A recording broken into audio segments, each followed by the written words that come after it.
الا جا بنادم واقف عليك راه منك وجبد.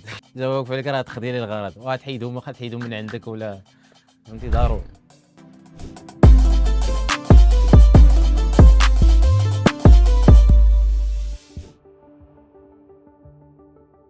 المجيد كنيا زرعو كيكبرنا هنا في يتملول.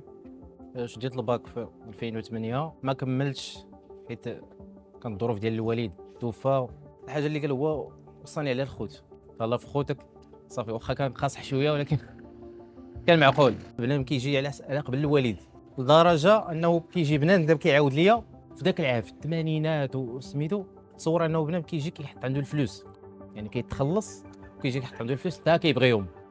والتعامل الحمد لله كنتعاملوا مزيان. الحاجه اللي جيت ليها كنقضي فيها الغرض، اي حاجه كلشي ديالنا تما الحمد لله. ماشي مزيان، هو بعدا معنا حنا مزيان، انا اضطريت عليه وما خسرش ليا. 4 سنين كنعرفوا 4 سنين من نهار سكنت حداه ما عمرو ردنا. تيتصوب في الثمن، تينقص لك الثمن ولا بحال الزيت ناقص فيه، فهمتيني.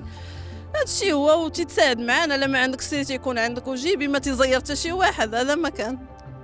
لا الكليان لا كتجي بالعكس، كتجي المحل كترتاح. والفنان النهارده باللي كتجي كتكون مريح ولا كتلف. ايوا نتمنوا نمثلوا الساكنه ديالي يتمنوا احسن التمثيل الحمد لله، وكنتمنوا يختارونا. صيفط الرقم ديال المشارك اللي بغيتي تصوت عليه الواتساب 07 07 77 87 78 وتبع نتائج مسابقة أحسن ملحنوت على الصفحة ديال أتقداو.